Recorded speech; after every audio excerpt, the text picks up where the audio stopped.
our weekly conversations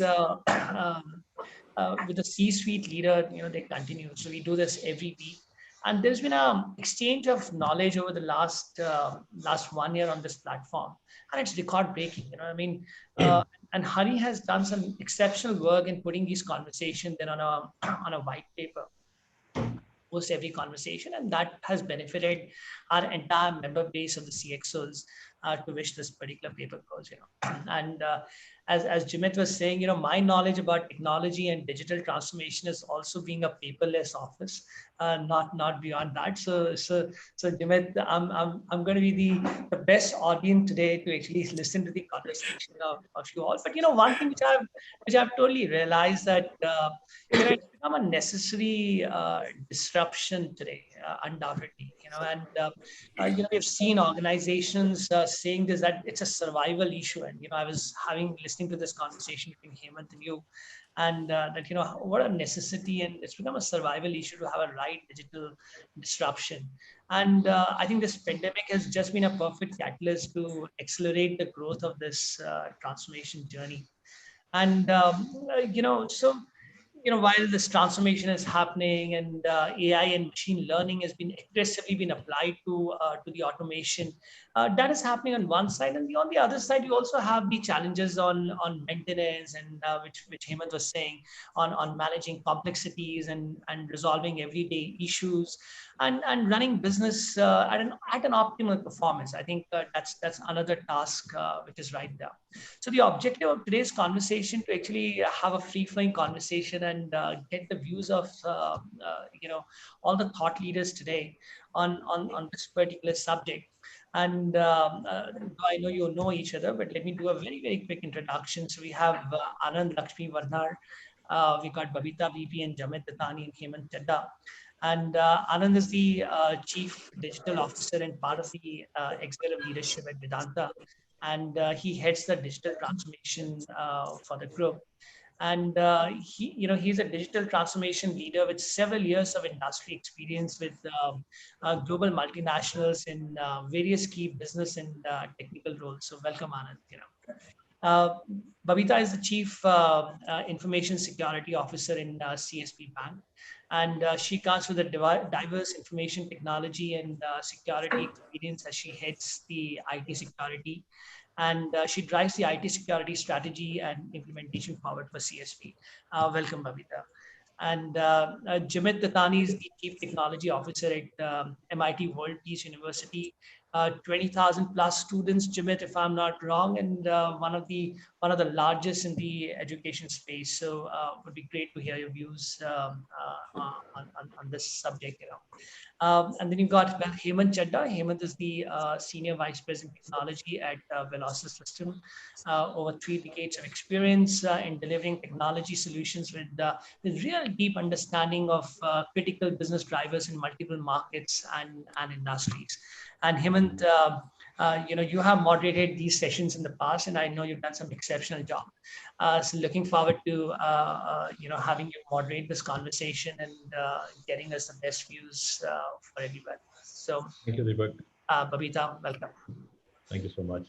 Thank you. Good morning, Anand. Good morning, Babita, and good morning once again. So session, a very, very interesting one about the transformation from the network automation perspective. So before we kind of start off this conversation, I thought let me set up a context before. We've been looking at the trends that we've had in the past. The globalization trend has been one which has been impacting networks to quite an extent. The processes, the people, the applications, they all got distributed, and still we are struggling to give them the best of the user experience when they get connected. Anand and Babita, before you joined in, I was discussing with Chimit about the transformation part, the digital disruption. And you all believe, and rightly so, that the disruption from digital aspect is going to be transforming your respective industries to quite an extent. And that's impacting our networks. You now want IoT devices getting connected to the networks. your applications are doing a sea change from monolithic applications. You got into microservices. Your application moved out to public cloud, microservices coming into action, DevOps there. I mean, networks are struggling to really keep up pace with the changes that you're looking at. The services that your business requires, um, networks have not been that agile to kind of take care of those issues. Um, and you've been asking questions to your teams as to what is the experience, user experience of the applications? Are my devices getting connected? And maybe yes, and maybe not. How are the security policies being applied? Is it uniform, irrespective of the VLANs and IP addresses? Is that a challenge? Unfortunately, your teams would be coming back maybe correct or maybe incorrect kind of answers and feedbacks to you. And what we've also seen in that the OEMs have been working in this area for a couple of decades, I would say. The SDN came up. The whole idea was that let there be a software which is going to automate the networks.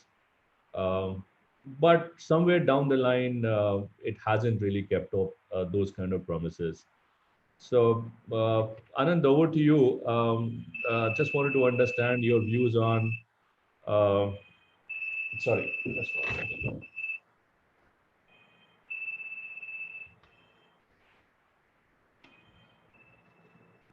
So I just wanted to have your views on various OEMs have been talking about the automation, taking care of the challenges that we mentioned, because the challenges are for real. If you look at the OPEX today, if you look at the human errors that are causing your business their amount of time and money, these are real challenges. So how do you see the OEMs coming up with solutions? Are they really meeting the kind of challenges that you have? Are they talking the right thing? Do you see those solutions that OEMs are talking to you? Are they going to solve the problem that you've been looking at networks? So just wanted to understand, and then your views on this. Oh, sure, sure. Thanks, Hemant. And thanks for the opportunity here, the CEO launch team.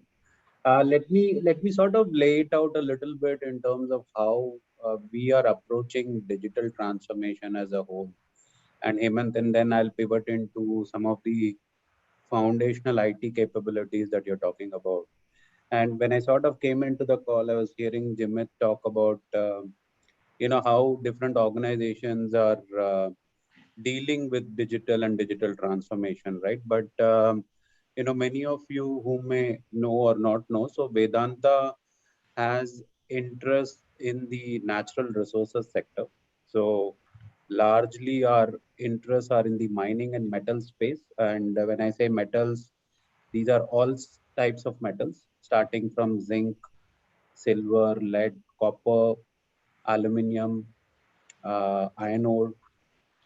So essentially what we do is we extract these metals from the earth, process them and convert them into finished goods and sell it to our end customers, right?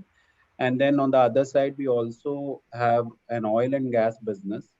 For many of you again who may not know, we are the largest independent private operator in the country. So today, crude oil, India is a net importer, right? So close to about 25% of India's crude oil is produced by Vedanta's oil and gas business called Cain Oil and Gas. So if I look at digital transformation at Vedanta, the way we've been looking at it is, I mean, if I were to summarize it in one sentence, I think it's largely applying a plethora of technologies that are out there, whether it is artificial intelligence or IoT or machine learning or whatever, in solving business problems and opportunity. Right? And when we started the journey, I think we've sort of, I would say in our mind, verticalized into four big areas. One is the core manufacturing process, right? I think today within our core manufacturing process, we have a lot of automation and automated control. I mean, while today industries and businesses call it IoT and IIoT.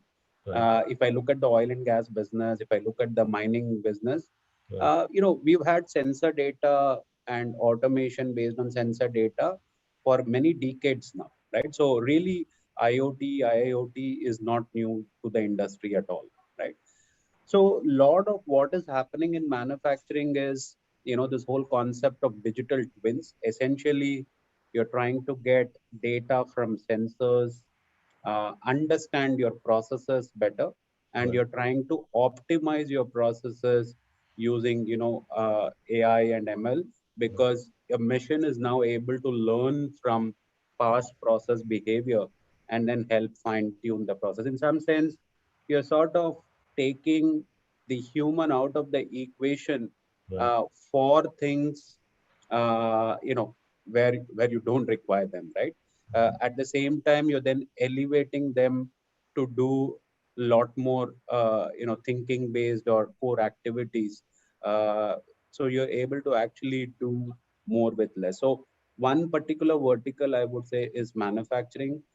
If I look at the value that we will derive out of digital transformation, the core manufacturing process will help us, or applying digital in the core manufacturing process will help us, get more production volumes, optimize production, more throughput, and then of course reduce operating costs because you're able to optimize your overall process, right?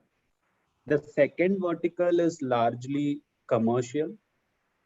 And when I say commercial, think of it as an integrated supply chain, right from, your supplier supplying raw material Right. to you converting that raw material into a finished good product and then shipping it out to customers. So how do we make sure that our commercial flows are completely optimized based on customer demand? I mean, for example, last year beyond Feb, I think both on the mining and metal side and the oil and gas side, we saw a dip in terms of demand. A lot of us, we probably didn't use our vehicles at all for a good 4 5 months, right? So really, I think you sort of tune and calibrate your manufacturing process and the supply based on customer demand, right? So how do we apply digital to provide visibility across the supply chain, get all the information, and then be able to optimize commercial flow? On the marketing side, clearly, at least on the metal side, our vision is to go 100% on e-commerce. Probably one of the very few in the world, who are taking that move. I mean, we've found e-commerce in the typical retail spaces Right. and some of those areas. But in the metals area, we're really trying to pioneer moving to e-commerce and sale of metals online 100% to both our B2B customers and some other distributors and retailers Interesting. come in. So that's the second one, right? Largely commercial, both on the supply side, customer side. How do we? Very important in our industry, and fairly unique to this industry is health, safety, security, and environment, right? I mean, typically the focus is paramount. I mean, this is the first thing that, as an industry, we focus on.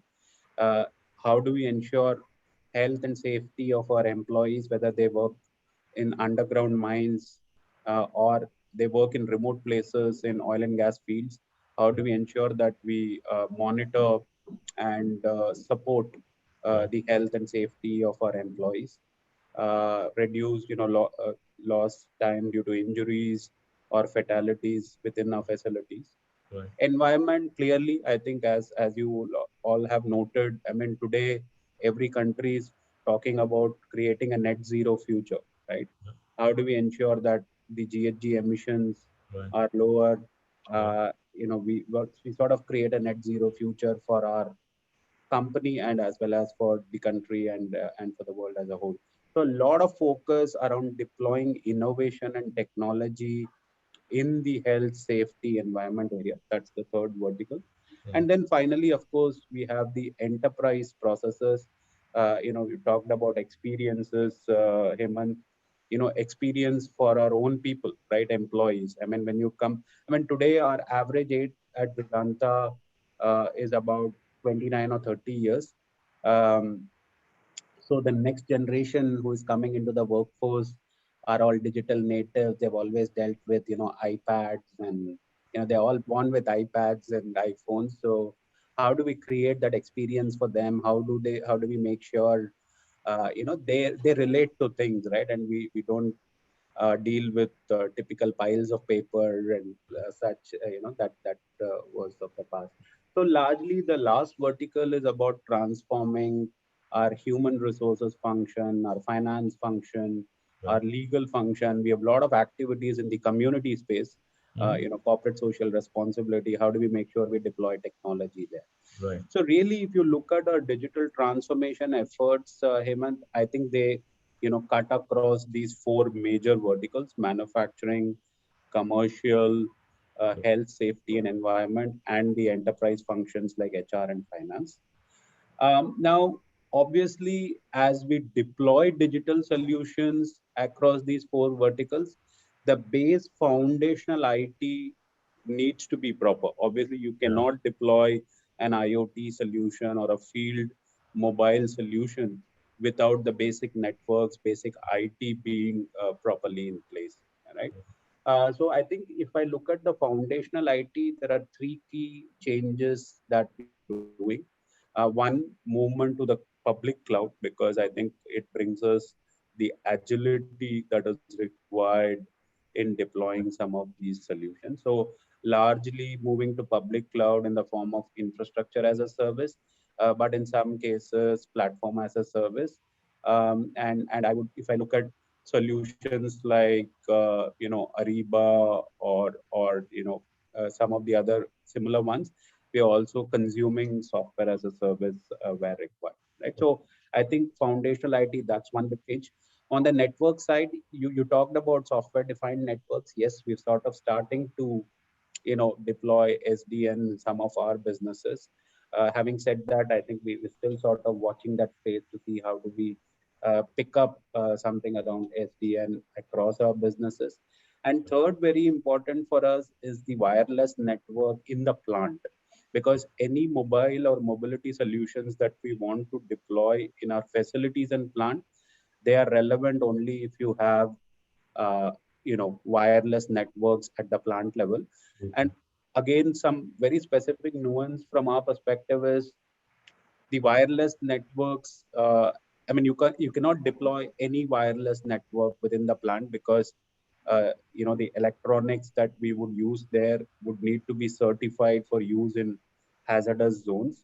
So we have zoning of plant areas depending on highly inflammable type areas versus the normal ones. So essentially, people, OEMs who provide equipment need to get specific certifications of their products for use in hazardous zones. So a lot of our focus on the foundational IT side and networks has been saying, how do we get the right networks within our geographically spread facilities, whether it is on the oil and gas side or on the mining side. Of course, on the mining side, it throws several more challenges, because we may also want to connect the underground mines, right? Um, so if I look at the foundational network and IT capability, from a compute perspective, it's on the cloud side. And from a network perspective, it is about wireless enabling some of our geographically spread facilities. So that's really how our approach has been so far. Hey, thanks, Anand. I think thank you so very much for giving us a fairly high level objectives and the transformation that you've been spearheading in this area. I'll come back to you on the question of the convergence from the OT perspective and IT perspective and those kind of challenges. So I'll come back to you on that.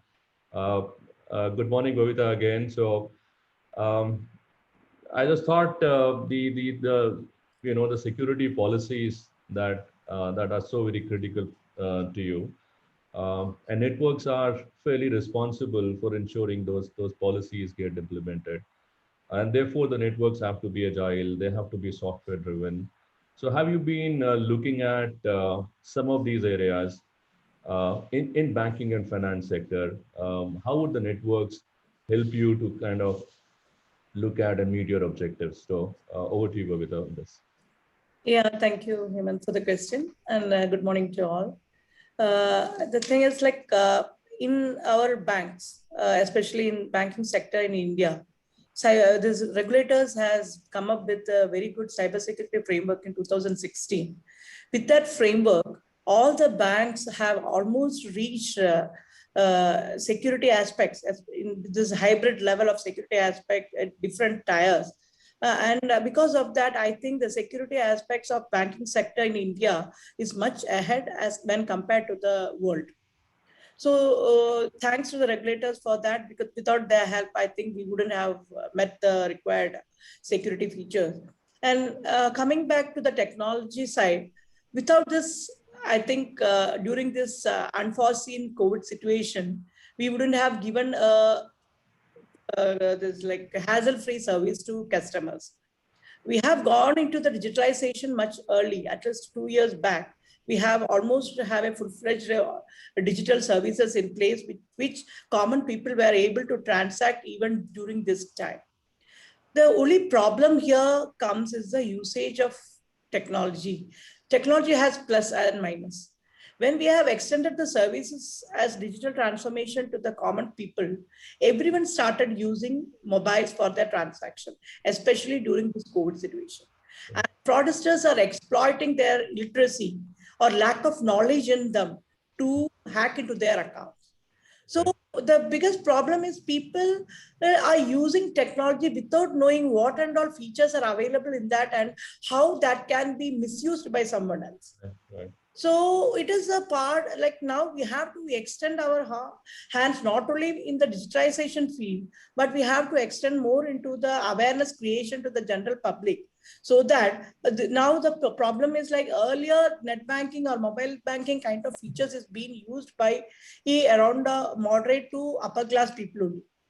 Now, when we go to the lower line, more than 95% of the people are using in Google Pay or any other kind of such application for their day-to-day activity. Right. The number has increased in 1 year, and the frauds being in the banking sector, I am seeing a lot of it. There's a rise, almost more than 100% rise in the frauds also. And if we see, all these frauds are just due to exploiting the ignorance in the people and not because any bank is being hacked. Right. People are losing money due to unaware that they're reluctant or unawareness or the literacy in them, how that even if we are sending messages to the customer not to share their password or a CVV or this thing, the fraudsters are capable enough to trap the people into their nets. Right. So we have to, through medias, I would request that we have to do something with which people should be made aware of this knowledge that this kind of things are happening in this world. Right. So be aware of that. So that is the kind of awareness that we need to give to the people, the general public regarding the technology. When coming specifically to the organizations, the question which you have asked is the solution, whether I am getting the right solution from the people. Yeah. Yes, this when it comes to security, all the tools are very expensive. Okay. And most of the tools were earlier not available in India. We have to get from some vendors from outside. Now we have Make in India products also. Okay. Government has done a good job in that field. But when big organization like us, when we evaluate for some solution, we will always compare the solution with some vendor who has already been used. So that is, we don't want to take a risk. And we are investing such a lot of money into that. So it is slightly difficult for a new player to come into the picture. Right. Even if they are capable enough. And the second question which arises in my mind when I'm meeting some new vendors is that how they will service us. Now you are giving me a product. Okay. Right. If I purchase some product from you, how long will be able to service me? That second questions which need to be answered. If we, a small startup, come up with a solution to a big bank like us, and we prefer that seeing its capabilities, because now a lot of technologies are available and most of the tools are serving all the requirements. Right. But those are evolving every day. So Yeah. different tools with the different capabilities are already in the market. But the concern comes with the expertise of managing it. Yeah. Even we take it in our organization, how many people know how to configure a web application firewall or a or next-gen firewall or any other devices which are coming into the picture? So Yeah. here the main problem comes where in the expertise of the people and how it is being serviced by the expertise people. Right. Question comes from the perspective of even coming from the audit angle of whether the controls are in place. Yeah. How many of OEMs are coming back to us and telling that, okay, I will evaluate the thing, because most of the contracts are between the partner and the bank or partner and the company. Right. Many of the OEMs are coming back to us and ask, ma'am, are you happy with the solution or the way the partner has deployed the thing? Mm-hmm. I always tell the customer, this OEMs, that don't do that. If something goes wrong tomorrow, I will say that I was using your firewall. Right. And at that time they will come with that it has been done by the partner. The person who was doing it was not aware of it. But I cannot accept it. Absolutely. See, I am not an expert in the field. Yeah. I cannot tell that I know how to configure a Checkpoint firewall or a Palo Alto firewall, next firewall. So it is the duty of the OEM who gives this product to us to ensure that it has been used by us in the way it should be. Right. And if we are telling that, no, I cannot go with this. I don't want the IPS which has been enabled in your thing. I will go with another IPS. That is a different call. Sure. And we should ensure that why I am not using their product. Right. What is the deficiency which making me use some other product? Yeah. So that kind of thing, OEMs have to come and tell us, come and tell people like us that this is what, and at least they have to do a health configuration evaluation once in a year. I'm not asking them to do frequently. At least once in a year to ensure Right. the product is used in the right way. And if we see wherever the breaches has happened in the world, it is by the exploitation of the existing vulnerability. Right. It is not being configured in the way it need to be. Absolutely. So we have to concentrate more on that perspective rather than running around the different technologies. The technologies which is available with us, are we using in the right way? Yeah. Because we are investing such a lot of money in all these things, and ultimately, if we are not getting what is required, then no point in investing this money. Absolutely. So that is one point. And the next point is like, it is not from the banking perspective. I'm just talking from the common perspective. Like I have seen a sudden surge in the cloud mobilization. Right. Because people who are already into the digital channels or digital space, they were able to survive in this COVID situation. Right. Because here, even in our case, we were never expected of a work from home kind of scenario in a BFSI sector. But due to the need of the time, we have to extend that. And since technology was already available and we have evaluated it earlier, we were able to extend it to the people, and we were able to give a service without any interruption. Right. So, and when it comes to a common small company, Right. wherein they don't have the enough infrastructure or even the money to deploy in various solutions, I would like to tell them that if we are going for some solution, first you should think, what for I need this solution? Yeah. Without just because someone has purchased this for this purpose, Right. I go for it. Yeah. Whether it is really need for me, whether it will serve my purpose. If Right. a lot of people are going for chatbot kind of things, Yeah. what are going to get it out of chatbot, and how many people are using chatbot, and what is the kind of solution which will be provided with the chatbot? We are going for AI ML. This AI ML is I will say it should be required. It is very much required in organizations like us, because we are having endpoints of more than 6,000, and we have to see what is happening, and you have to guard the system in a user behavior basis. Analysis need to be done, and based on that, we have to come up with some security solutions. Right. Whether it is required for a small company, wherein there is only 50 or 100 people are there. Right. we can restrict all these security aspects in a different way, in a better way.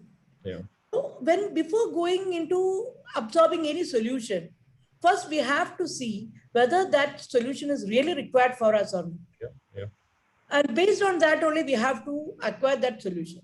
Once we acquire the solution, it is our responsibility to ensure that the solution is meeting our requirement. Yeah. And we have to do a cost benefit analysis also. So if I say that I want all these different kinds of technologies available in the market for preserving or securing my bank, I should tell the management that what is the cost and benefit I am going to get out of it. And until that two things are balanced, I don't think this technology cannot be utilized in a perfect way. Yep, Kavita, thank you so very much. I think you covered up a lot of issues that today you have to undergo. Possibly the mindset that we had earlier on, which was getting a sign off from you and run.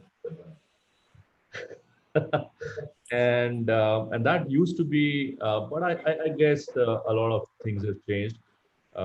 Organizations today talk about customer success team. They've got a customer experience team with them, which means an ongoing processes to work. And also, Bhavita, I guess the business you are in, the applications that you use are continuously changing. And therefore, your security policies change accordingly. And therefore, something has to be automated because it's gone beyond human scale, I guess. So thanks, Suvita. So, Srimit, even just one point regarding the security policies, I will let you know. See, every organization has its own security policy. Yeah. We cannot use USB or we cannot connect to unwanted sites. All those things are already in place. But I don't think automation is required to ensure the security policy. See, we are building security policy to ensure that certain incidents can be avoided. Right. And these policies are giving us a clear picture what need to be done and what shouldn't be done. Right. So based on the policy, only we will be coming up with the technologies. Yeah. Many times I have seen that people are doing the reverse way.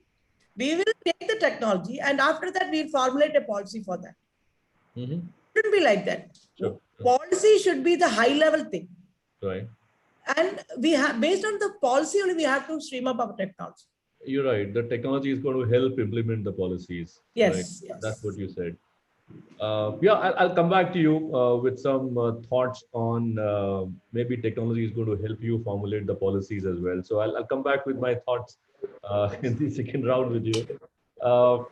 Srimit, we had discussions on students right now outside, and therefore your challenges. How do you ensure a good connectivity, which is actually beyond your control, but at least the application that you give it to them, the learning that you give it to them, they should have a good experience. So maybe that challenge to an extent is solved, but once they are back into the classrooms, I guess that's where the actual challenges of the networks would come in and kick in. So your thoughts on security, giving them a good wireless. Anand spoke about a Wi-Fi. So I guess students love wireless, connect from anywhere and everywhere, and a huge bandwidth. At the same time, I'm sure you will have challenges of what kind of content are you going to give it to them? What is secure for them? What is not? And so on and so forth. So your thoughts on how these networks have to transform to your requirements on education. Sure, Hemant. So before I address that, Hemant, I feel the urge to talk a little bit on digital transformation, especially when Deepak also made a statement that for him, digital transformation is going paperless. Digitalization, and digital transformation are often used together, sometimes interchangeably as well. But in my view, that's not the correct representation. Digitization is the process of converting information from physical format to a digital one. Right. Digitalization, which is different from digitization, is the process of leveraging it which is leveraging digitization to improve your processes, making them more lean, more efficient. And digital transformation is the transformation of all your activities, processes, products, even models of operation to fully leverage the opportunities that digital technologies bring to you. Right. So the reason I'm stressing a little bit on that is, as the global pandemic accelerated digital transformation across various businesses, immediate impact was a great deal of automation had to take in place to ease the pressure on IT teams, where how do I start working from home tomorrow? How do I make sure data is secure and accessible? So there's immense pressure on the IT teams to put some form of automation to make all of these, set up VPN networks, make them secure, have Active Directory, SSO, and you name it, right? Right. But the initial panic of making these changes overnight to the operations for running online, work remotely, is just a small step. And as you rightly asked, what happens when students do come back on the campus? Does that mean the need is no longer there? Does that mean that we go back to the previous ways of operating and that's taken care of? No. Actually, it's the contrary. Network automation has never been more critical. It's not only because it's instrumental in supporting the digital transformation initiatives, but it's also because it enables organizations to adapt to different workplace conditions and with no real end in sight, in terms of these trends of pandemic and all of these, whether offline, whether online, whether remote, whether on campus, the network management, the decisions around that, manual configurations, these are all an impact to your operations. So for us at a university, we did two first things to evaluate, which led to one of the outcomes of being a completely wireless campus and to talk about content. So first thing we did was we evaluated and we did an exercise called maturity matrix. What is our capability maturity as of today? And how much work do we really need to do as a foundation, not to just go and get fancy solutions out there and say, oh, now we have these tools, but to really do the network infrastructure foundational work to assess where we stand, where do we really need to be before we even take that step. For example, I could go and buy a Mercedes-Benz, but if my road is so rough, in less than 6 months, that Mercedes-Benz is not going to look like Mercedes-Benz. It's not going to give me the mileage. That was the first exercise we did internally, really understand that. Out of that, we drove a digital transformation strategy on 6 pillars. First one was core IT must run, which meant provide resilient, flexible, responsive, and secure infrastructure and connectivity. So if I'm on campus or offline, I need to make sure people have internet, stable, high bandwidth, so they can function. The second pillar in there was sense, smart,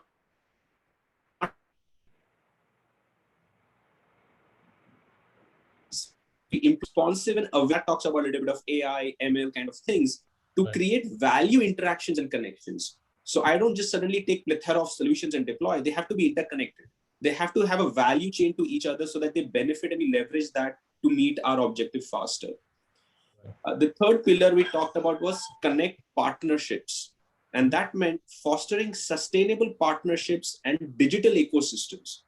So we don't go and take an LMS, an ERP, or some security solution to deploy on our machines, which suddenly we find in silos are great, but don't really talk to each other. And when consolidated data analysis needs to be done, they don't work with each other. So it was forming those partnerships. The next pillar we did was lead, improve competitiveness. And that was more around focusing on differentiating the university from our competition by using digital avenues. So as an example, I'm very proud to say MIT WPU is the first university in India, which on our 27th of April is going to run our conversation where we are issuing blockchain powered digital degrees to our entire student batch passing out. This is the same technology being used by MIT in the US and few others in Australia. But in India, we are the first university to issue digital degrees. So there's a huge campaign running around awareness of that also. So students understand what it means. In a state of pandemic, when they apply for a job, we don't want them to send us a request for us to have to stamp and say, hey, this is a valid degree. Right. We don't want the delays to happen. So we are issuing digital blockchain-driven degrees where they can pass on to their employer and say, hey, click on this. You can verify that I'm a certified, my degrees, so it's a step in that direction where that's a competitiveness there. The fifth pillar was culture, data-driven decision-making culture. Traditionally, as a university and many other businesses, your data decision concepts are not data-driven. Yeah. So adopting digital mindset across all the areas of the campus for students, for faculties, for leadership, for others, if that means conducting training, sending out emails, informative material sessions, whatever it be, is to align the people side of it to the changes that we talked about in the previous 4 pillars. Right. And lastly was on engage from a customer experience point of view, which is to provide best-in-class digital and online experiences to all the stakeholders involved. Right. Now, as part of that, we looked at campus from a Wi-Fi perspective. Mm-hmm. Currently, the campus is there. There's a lot of LAN connectivity, but the Wi-Fi connectivity is not that strong in terms of extent. So one may even debate that in a state of pandemic, why even need to do that? You don't have anybody on campus. Right. But the piece that I want to highlight here is we are looking at the pandemic as an opportunity to do initiatives which can be expedited so that when our students do come back on campus, when our faculties do come back on campus, our preparedness is there. As Babita mentioned, that they started on the digital journey 2 years ago. So today their impact was not that great versus other banks. They started some of these innovations, thought process a long time, a lot of planning went ahead. So something similar of that sort. So on a Wi-Fi side, we are not just looking at plain Wi-Fi access points coming in, which will offer. Right. We're looking at Wi-Fi access points from 3 perspectives. Mm-hmm. The first one is AI-driven access points, which means they are self-serving so that even if nobody is on campus, if a controller or an access point goes offline, the AI smarts is able to monitor it, rectify it, make corrective actions, and if still it fails, report a flag for a person sitting and monitoring that, okay, these automation protocols, which normally would have been done manually, have been exhausted and manual intervention is needed. As you said, we have more than 20,000 plus, and in full capacity, when the campus is running, we have more than 30,000 students and faculties on campus. So the load over there, and if we are going down the path of digital, making everything online, the network has to really sustain all of that, which means we cannot afford to have a 200-member team constantly running around trying to fix things. There has to be a lot of automation around to sustain these things. Right. So Wi-Fi is a very critical project in that sense.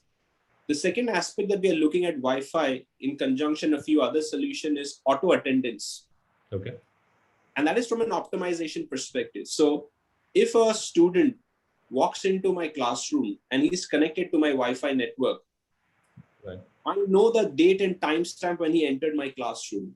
Right. So I potentially look at that data and plug into an auto attendance for him rather than a teacher sitting and spending 15 minutes to take an attendance for a class where a student has to repeat that or a teacher has to repeat that every time a class is being conducted throughout the day. Right. So for us, the Wi-Fi project, we are looking at it as a 3-phase, a short-term Wi-Fi connectivity, long-term, how can that be more value add rather than just providing internet activity? So that's where the performance, operational impact. And the third one is data analytics. Right. If tomorrow a student complains that, hey, you're being impartial to me in saying that my attendance was not clear, we now have data driven from systems rather than people to say that, look, here's a timestamp of logs. Right. And it allows us to put in more of an user-centric approach where proactively we could inform the student that your attendance is running low. Right. You need to make sure that otherwise you could potentially not be allowed to sit for an exam or pass on or move forward. Right. Yeah. The same applies for the faculties as well. Are the faculties conducting classes on time? Are they conducting it for that duration? So along with Wi-Fi, facial recognition, these are other IoT concepts that we are using and planning for to enable. So that's where the digital transformation strategy has been looked at. So Wi-Fi is a very critical aspect for us in that context. Yeah, interesting thoughts, Srimit. Very, very interesting thoughts. I mean, wireless technology from the RF perspective is a little bit challenging in addition to the IT aspect that you said. And you will be using location-based services from this wireless, the facial recognition, the auto attendance. I think that's a great idea. And of course, a lot of OEMs, as you rightly said, are working on AI. Uh, Yes. so there is a feedback mechanism. A lot of telemetry goes back into the controller today, gives you a lot more visibility of the user experience of various applications, and therefore you can take corrective action. Yeah, that's a use case for the wireless. That absolutely great. Wonderful, wonderful to hear that. Thank you, Uh, Hemant. yeah. So, Anand, we were having interesting conversation on this, and you kind of gave a view on the OT aspect, the manufacturing aspect. I just want to understand the challenges that you had from the convergence of this, because traditionally the OT teams, the manufacturing teams, the IoT teams have been working on a very legacy serial interfaces. For them, TCP/IP was a big no-no. Convergence started to happen, but still the teams are different. So the security issues are possibly still there. And today you want convergence to happen. As you rightly said, you want this data to go to your software system so that you can plan for consumer. You want to give information to customers, the data that possibly generates. So how is this challenge of this IT and OT convergence happening, and how do you kind of look in this area going forward? Yeah.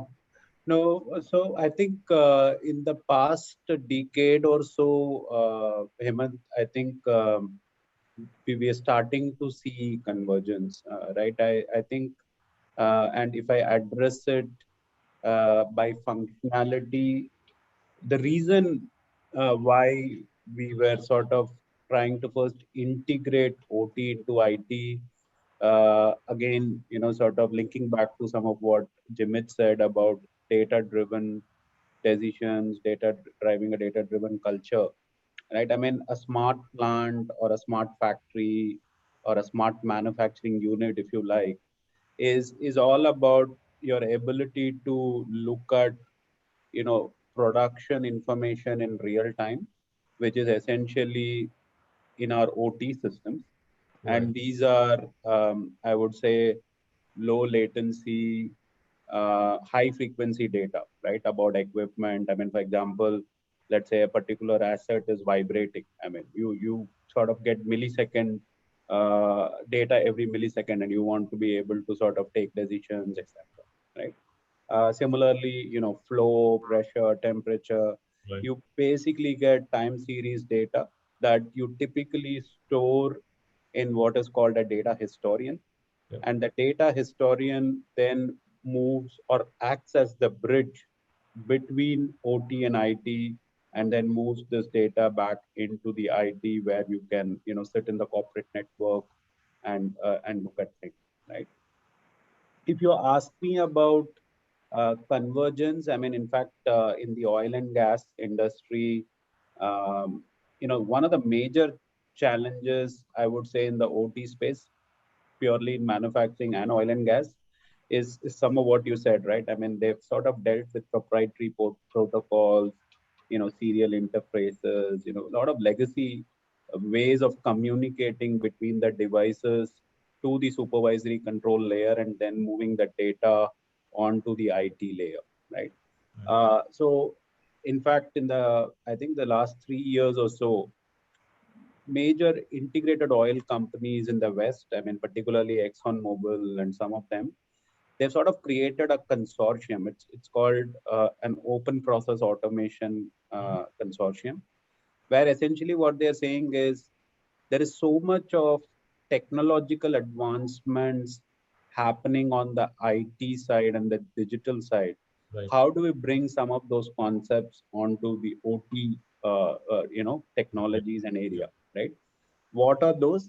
So one, I think, is around openness and interoperability, right? I mean, the IT and the enterprise IT in the past, I would say decade or so, have very nicely, seamlessly. I mean, you've got web services, you've got middleware that can sort of move data between enterprise applications and so on.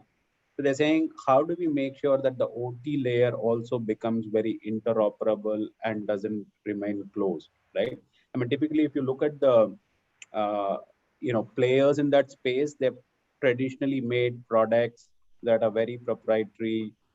So if you have a system from company X, that would not be able to talk to a system from company Y. But increasingly, this consortium is saying, how do we create interoperability between systems? That's one. Um, Second is this whole concept of computes and networks. Essentially, if you look at some of the OT systems, they have not been able to leverage public cloud infrastructure so far, right? Because obviously, like I said, it's a very low latency, high frequency data that we are talking about.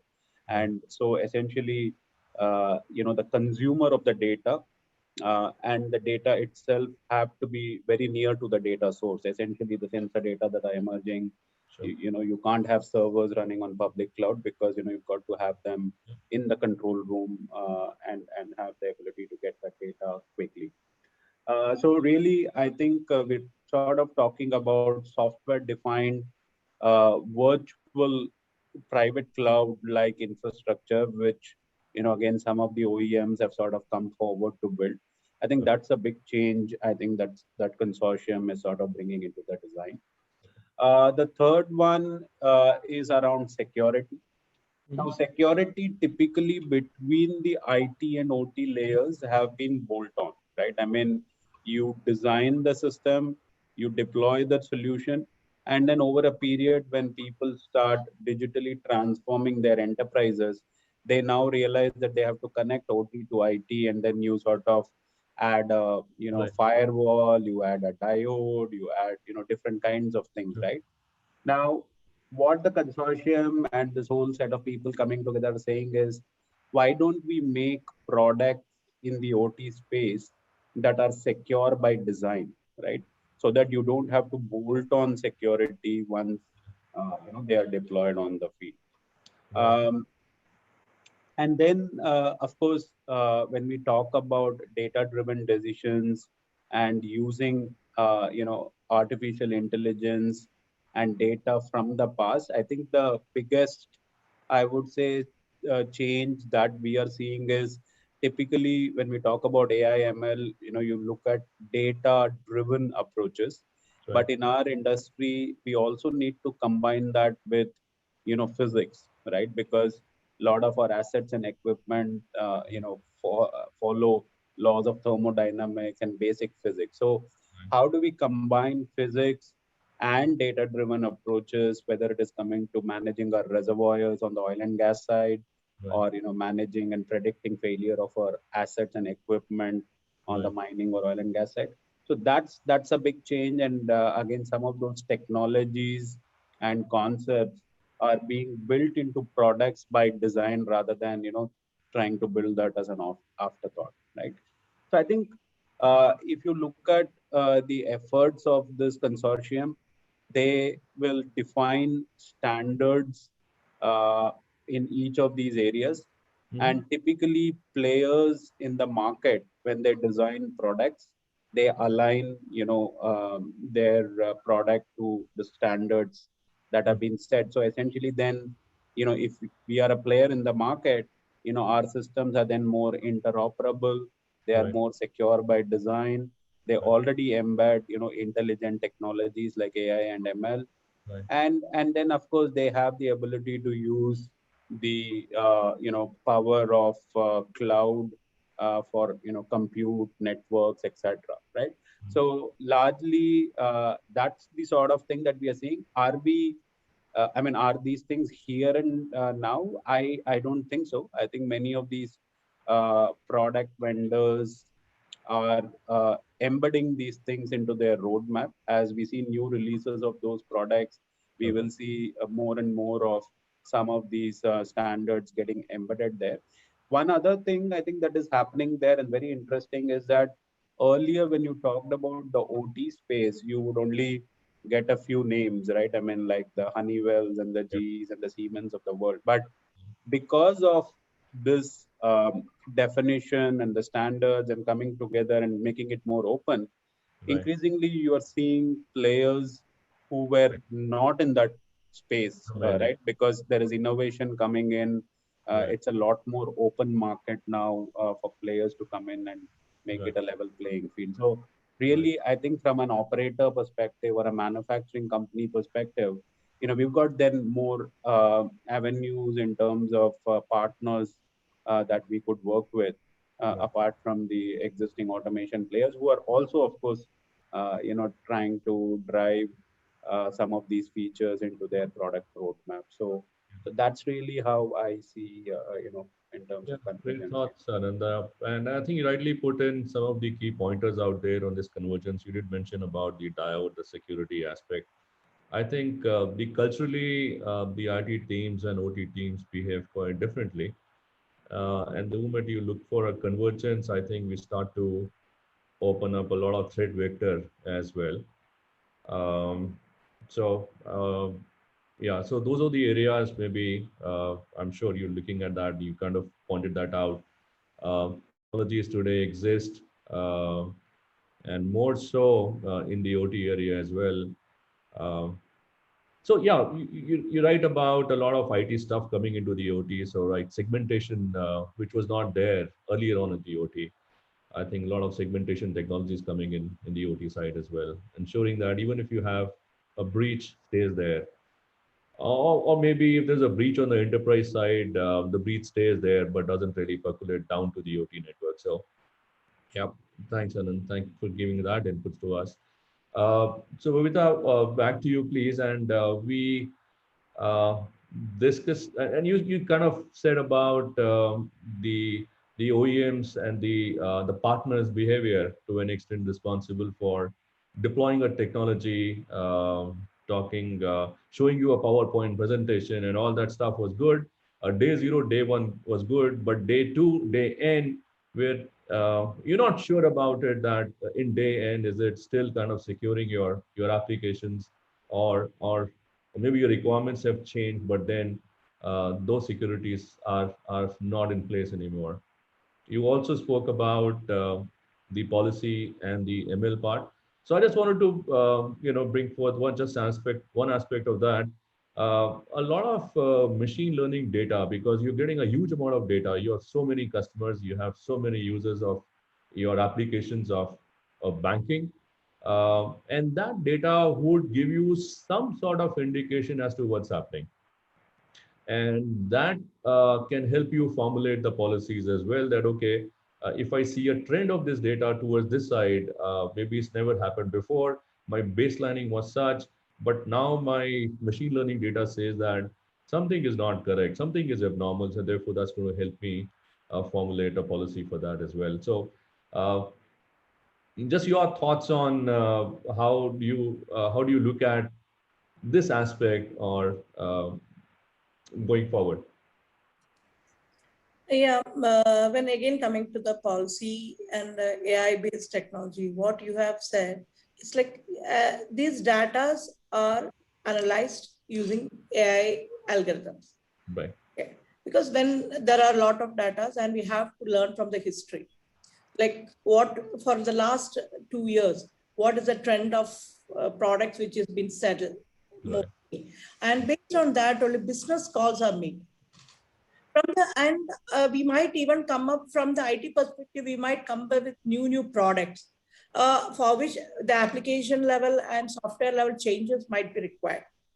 And as you said, if more people are into now see KYC and all is coming, wherein the KYC can be taken from the house without even coming to the branch. Right. Based on that and the need of the time, and how can we serve the customers in a very as fast as possible, because banking field is a very competitive field, not like earlier. So we have to come up with a technology or a product in a much faster pace than earlier. So that also is now coming into existence. When we are doing things in a faster pace, at times we might come up with certain things which we may not test properly. Right. CTOs will be pressurized to release the product within the time. Right. And comes a conflict between a CTO and CISO. And we will be telling you, no, we cannot give that because these things are yet to be approved, or VAPT is not completed, or PT is not completed, and the PT, these fightings are there. So that is always there. So, but business should run. Right. And there also so I always say that CISOs are not the showstoppers, they are the show enablers. When people are investing money in my bank, I should ensure that your money is safe in my hands. So I have to fight for that. That is my role. And since I was working in the IT for the last 15 years, I know the challenges in IT also. Right. Because we have, whenever a product has been released, I have to keep up the timeline. That is the budget which has been given to me. So how fast I can do it? Right.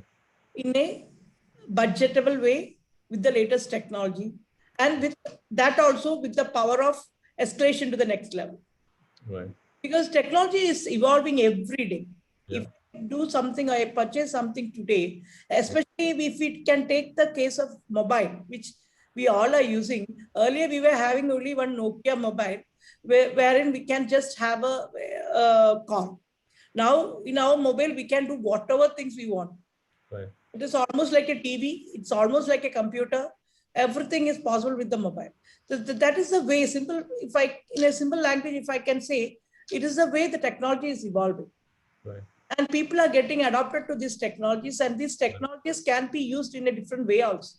Correct. When Jimit was explaining that the wireless thing, which attendance has been taken, even in our companies, we are doing through that only, because we're not doing a punching in a common area. With our mobile only, we are doing it. Excellent use cases. Actually, I didn't know that Wi-Fi actually was not built for taking attendance, but but and the funniest part is that when it comes to students, they can give their mobile or SIM to someone and ask you, Baba, you please punch it for me. So that is what, that is how people are misusing the technology. Yeah. And that is when we are giving something as a leverage to others, that can be misused also. Right. There comes the challenge. Yeah. How can we arrest that? Then he came up with the face recognition. Yeah. So there is a challenge in IT that what percentage of face recognition is still in place. I think around now also 60% more than that, it is not possible. So there are always challenges when we want to make things more simpler and more easier. Yeah. Challenges will always come, and those things we are trying to make more easier. The possibility of breaching that is also very easy. Yeah. So, and when we are formulating the policy, right, with technology, again, I will go back to my earlier quote that policy is defined first and technology is the second. Yeah. What is my business? What I want to deliver? And what are the policies that need to be given with that business? And technology and the security things that I should keep in place, which all this is based on what I have to do. Right. And after that, I have to go, okay, since I want to keep a firewall, and the firewall, I want to have this much money to spend, and I want all these security features to be put in. And as per the policy, we have to deny a blacklisted IP. Right. Or, from countries like China or something, I have to deny that. Whether this solution is capable for that is the second rule. You're right. We have to define the policy. You're right, Bobita. And this is a very dynamic kind of a situation. It's not very static that you do it today and it's going to work for you for years together, because the threat vectors keep on changing. So these firewalls have to be automated. They have to get the feed from somewhere so that they are intelligent enough to kind of stop those threats right there. We know for sure that the hackers are a step ahead, and they are also developing new and new areas to hack. And of course, you did mention about the ignorance of our people as well. You hand them a technology and they don't possibly understand how it could be hacked and so on and so forth. Right. So, I'm sure the software behind the networks, behind the firewall, they are automating it because that's the only way. I think it's beyond the human scale to do any manual changes anymore. So I think we possibly all agreeing to that. Uh, Uh, yeah. Hemant, I just want to put one place. Like Yeah. always, there is a myth. Like people feel like if AI comes, there is no need of human intervention. Right. Totally disagree to that, because this AI, who is making this AI do things? Right. It is based Right. on the previous data. Sure. If I want to do something malicious, I Right. train the system by feeding some false information. And the system will learn that this is the normal behavior of that particular machine. Right. So there is also a problem in AI. The thing is, whenever we are selecting the technology, Mhm. we have to see that what for and how it should be used and Well, what are okay. challenges in this. Yeah, whether you rightly said an organization for 50 odd people and somebody thinks of machine learning, is it a good idea? I think it's a bad idea because you'll not even have a data to do a baselining. Forget about doing any predictive analysis to that. You Yeah. are absolutely bang on to that. So Jimit, on the lighter side, the facial recognition with the mask on. Yes. So it's a so let me just so A is we're exploring a lot of solutions right now in that context. Um, yes, with facial recognition masks on and those things are challenges and everything. So there's a mix of many hybrid strategies that we are looking at. But yeah, I mean, you'll always have people who will play pranks on it. As Babita said, you'll always have students passing out their mobile or their Wi-Fi enabled chip ID card. So we explored that each student gets an ID card. How about we enhance that to be a chip enabled? So when they enter a classroom and they enter campus where they are, it's known. Also, it helps from a location perspective where in campus, if some serious disaster has happened, we want to know how many students are in that area. Are they secure or not? So there's multiple use cases behind that. Okay. But yeah, facial recognition has its own challenges also. You know, you'll always have people doing. The only way, it is irrespective of whatever technology rollout you do, is the awareness of the utilization of that technology. Right. Right. And it always comes with its pros and cons. Nothing is 100% foolproof. Nothing is 100% going to solve the problem. And as very eloquently, I think Babita mentioned that every complex problem that we try to simplify brings a different level of complexity from a tech standpoint. Right. Because now you have to sustain that to make the user experience more simpler and simpler. So yeah, we've had we are in the process of trialing all of these things out and everything, and we intentionally. So one of the things we practice at our university in our IT team is any new member that joins, and this is what we do as part of our onboarding, is any new member who joins, we tell him that, look, we're not going to train you. You have to play the role of an auditor. Mm-hmm. So, and this is an exercise that I do. I give them 2 weeks time and I say, we'll do basic, understanding, but I want you to play the role of an auditor. Go and ask questions. Come back to me in 2 weeks time and tell me, what did you find out? And this allows me and the team to come up with two kind of insights. One is, what kind of questions did the person ask? So where does he stand and how much investment do I have to do in his training to get to the maturity level that I need him to be in? Okay. And the second is, what did he find out? Right. Did he find out things that I was already aware of? Or did he find out things that I was not aware of? Mm-hmm. And if he found out things, what is he proposing to solve? So we use that onboarding exercise, especially in the IT team, as a discovery. But yeah, just as you rightly said, on the mask on thing, that's absolutely there. We just hope that they don't turn up all as Krish on the campus when we switch on the campus.